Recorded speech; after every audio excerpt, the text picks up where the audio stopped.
There is a directory of all government agencies and buildings, except one. Officially, it has no name. The public has never heard of it. Within the bureaucracy of Whitehall, it doesn't even exist.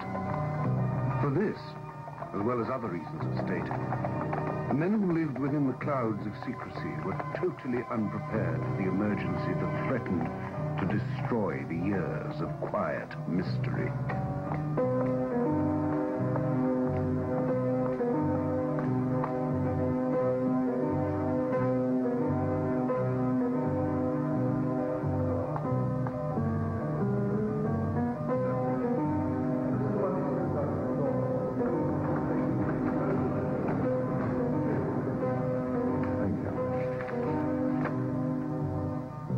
Reinforcements are on their way, Sir Charles. That's very interesting, Inspector, but what are you going to do with them? Have them surround the building. This building's not in danger. It's the contents of that room and the madman who's in it. Inspector?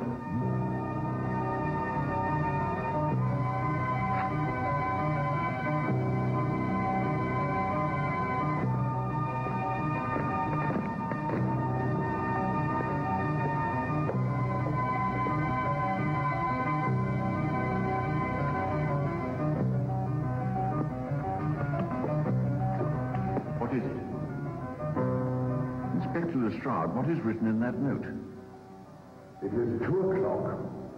In exactly 1 hour at 3 o'clock, I'm going to blow up this wing of the building. 1 hour? Well, there's nothing we can do in 1 hour. Nothing. Got 15 minutes to get there, 5 minutes to talk to him, and 15 minutes to get back. Talk to whom? 221B, Baker Street.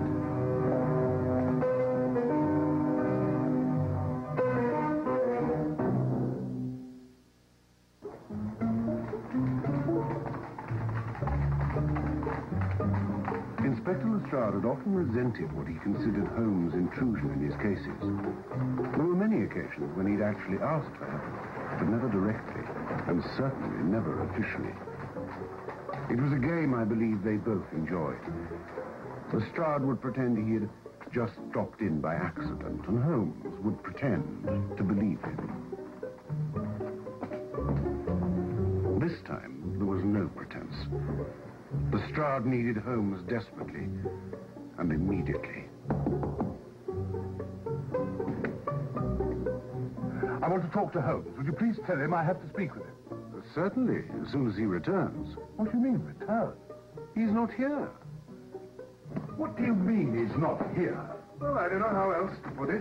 Holmes isn't here. He's out. Just when I need him. Just when I really need him. I knew I couldn't depend on him. Where is he? He's gone for a walk. At a time like this? At a time like what? I've no time to explain. He's going to blow up the building in 45... Is that clock right? Yes.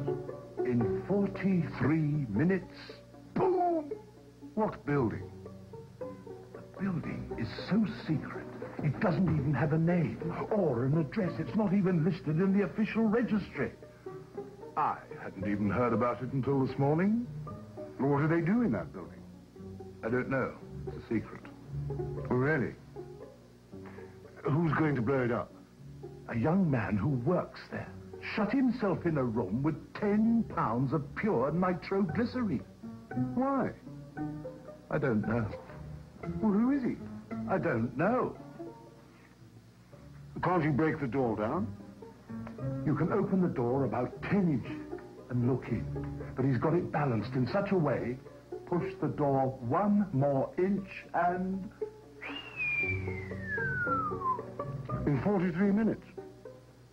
42. Holmes should be here. That's what I said.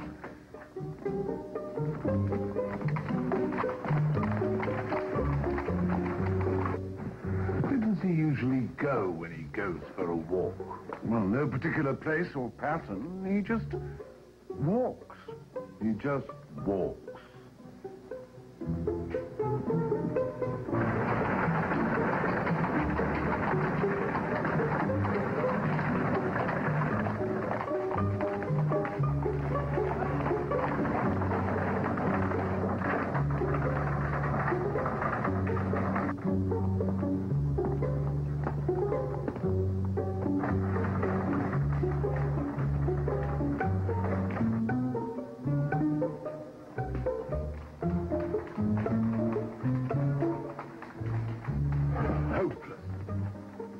take to come here?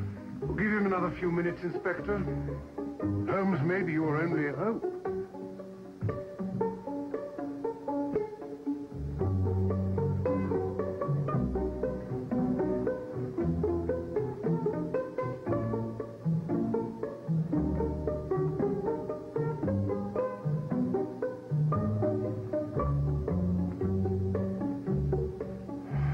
That's it. I can't wait any longer. Well, if he comes in the next few minutes, I'll see that he gets in touch with you as quickly as possible. Thank you, Dr. Watson. Hello, Lestrade. And about time. What? Really, Holmes? We haven't got a moment to lose. Why haven't we got a moment to lose? I'll explain to you in the carriage. Why can't you explain to me here? Really, Holmes, we've got 42 minutes. 41? Can you give me any idea? There's no time now. Sounds like a bomb. So it is a bomb. How did you know? Who told you? This kind of time pressure would not fit many situations. A bomb would be one. That's it. Let's go. An execution would be another example, but they take place at dawn. A man dying in hospital would be another, but then you'd want Dr. Watson. Oh, Holmes, you were right the first time. It is a bomb. Interesting. It can't be a bomb with a fuse 41 minutes long, so it must be a man either holding the bomb or controlling it in some way. Perhaps you could stay here and tell us how to get the bomb away from him. Well, the chances are you won't be able to get it away from him, with or without my help. Well, perhaps you'll have an idea once we're there. Let's hope so, Watson, but I'm not very hopeful. Holmes would have denied vehemently that any of his cases were solved by emotion or intuition. And yet, on many occasions, I'd seen him apparently unconcerned, apparently uninterested. It was infuriating when it happened. But I soon learned that it was the keynote of his extraordinary talent. He could sense when something was not quite what it seemed to be. He could sense when the problem was not what others believed it to be. He was often infuriating, but rarely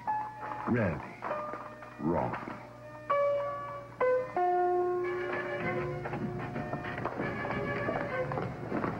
There are only 26 minutes left.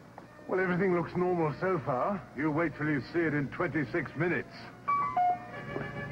Holmes!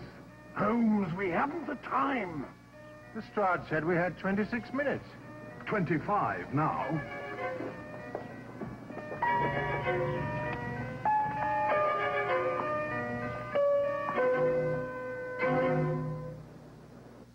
Anything new, Jefferson? No, sir. Nothing has changed.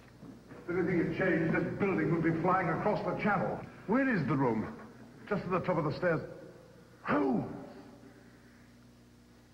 Holmes, really?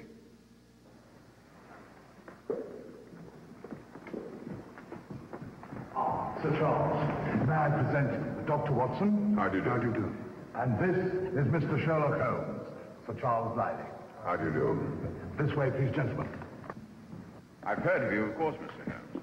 But certainly very kind of you to come, but what you or anyone can do in the time we have left. 24 minutes, Sir Charles. Yes. That's the room there. My name's Peter Chapman, Mr. Holmes. I'm a great admirer of yours.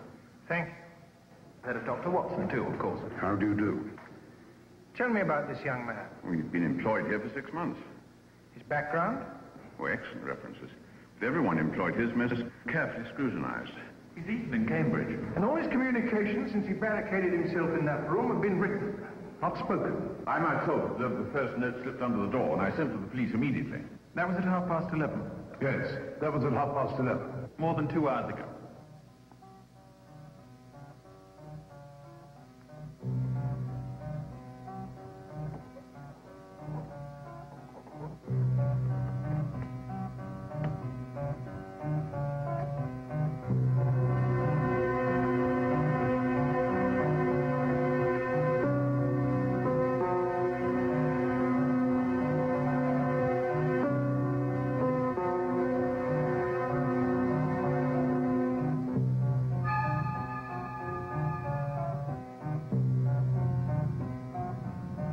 Can you hear me? My name is Sherlock Holmes. I'd like to speak with you.